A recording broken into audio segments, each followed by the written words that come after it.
Para la primera pregunta, los conceptos físicos y matemáticos que se usaron en el reto fueron muchos. Uno que usamos fue fuerza del motor menos fuerza del viento es igual a masa por aceleración. Dentro de esta fórmula, la fuerza del motor se obtiene a través de una fórmula que es los horsepower es igual a las revoluciones por minuto por el torque sobre 5252. Esta fórmula te daría tu fuerza del motor, mientras que la fuerza del viento se obtiene multiplicando un medio por la densidad del viento por la velocidad en respecto al vehículo viento cuadrada por el área frontal del vehículo por el coeficiente de arranque.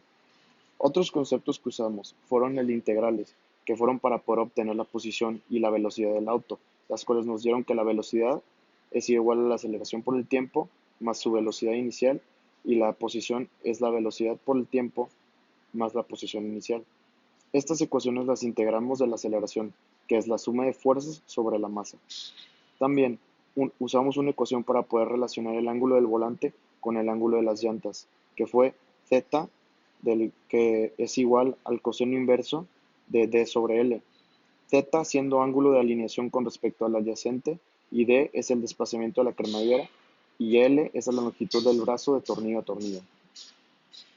Finalmente, la última fórmula que usamos fue para poder obtener el desplazamiento de la cremallera, que es el ángulo del volante sobre 360 multiplicado por n, que es número de dientes en la cremallera, por p, que es la distancia entre los dientes. Este prototipo ayuda principalmente a los carros, ya que convierte movimiento angular en movimiento lineal, y luego el movimiento de la cremallera, que es lineal, se relaciona con el movimiento angular de las llantas. Las ecuaciones nos ayudaron a poder solucionar las dos partes del reto. En el prototipo nos ayudarán a poder hacer los cálculos exactos del desplazamiento de la cremallera y poder conocer los ángulos de las llantas en relación al ángulo del volante, mientras que los conceptos de fuerza del motor, fuerza del viento, aceleración, posición y velocidad los implementamos en la segunda parte del reto para poder modelar el movimiento del auto a través del uso del método Euler en Excel. De esta manera, los conceptos aprendidos a través del reto nos abrieron las puertas para poder conocer los cálculos de nuestro prototipo y formular el método Euler para poder conocer las características y movimiento de un auto. En la pregunta B, al comenzar el reto no sabíamos si era mejor hacer el prototipo como el profesor lo había dicho o si queríamos intentar diseñar y construir un prototipo diferente. Tomamos en consideración el hecho que ningún integrante del equipo tenía una computadora que pudiera correr los archivos en un programa. Entonces nos tuvimos que adaptar y usar Fusion 360, que era el que sí podíamos usar. Esto influyó en nuestra decisión final sobre la construcción del prototipo, ya que no sabíamos qué podíamos hacer si no podíamos correr los archivos que nos proporcionó el profesor. Después de tomar una decisión, continuamos a aprender a usar el programa e intentamos diseñar el prototipo, el cual nos resultó muy favorable. Para la siguiente fase del reto teníamos dos opciones, MATLAB o Excel. Intentamos hacer un programa en MATLAB, pero se nos complicó mucho. Entonces recordamos que en un módulo habíamos usado el método Euler y decidimos que la mejor opción sería Excel, ya que teníamos más experiencia.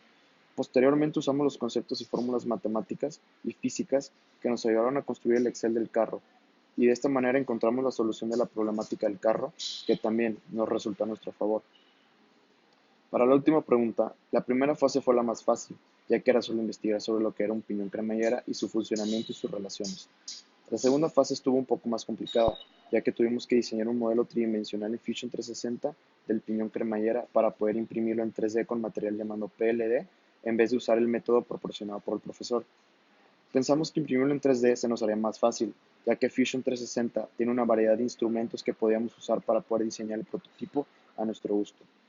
Bajo nuestro criterio y nuestro aprendizaje, decidimos sacar una foto de Google del piñón cremallera, trazarlo en Fusion 360 en 2D y posteriormente convertirlo en 3D. Una vez teniendo el diseño, lo enviamos a imprimirlo 3D usando material PLD, que era el más común. Esta fue la primera solución al reto de diseñar el prototipo y construirlo. En la fase 3 investigamos las fórmulas. La de fuerza del motor menos fuerza del viento es igual a masa por la aceleración. La de los ángulos del volante con relación con los de las llantas. Al igual que obtuvimos las integrales de la aceleración que nos dieron la velocidad y la posición. En esta fase también conocimos las fórmulas que nos ayudaron a conocer algunas mediciones del prototipo que hicimos en la fase 2. En base a nuestros datos y a nuestro criterio usado en la fase 3 del reto, decidimos que la mejor manera de solucionar el problema del auto era usando el método de Euler, ya que aquí podíamos observar desde un punto inicial la variedad de sus valores a través del tiempo. Esto nos ayudó a solucionar el problema del auto, ya que a través de gráficas pudimos ver el movimiento del coche, tomando en cuenta su fuerza de motor, la fuerza del viento, sus posiciones, la aceleración la velocidad, entre otros factores más.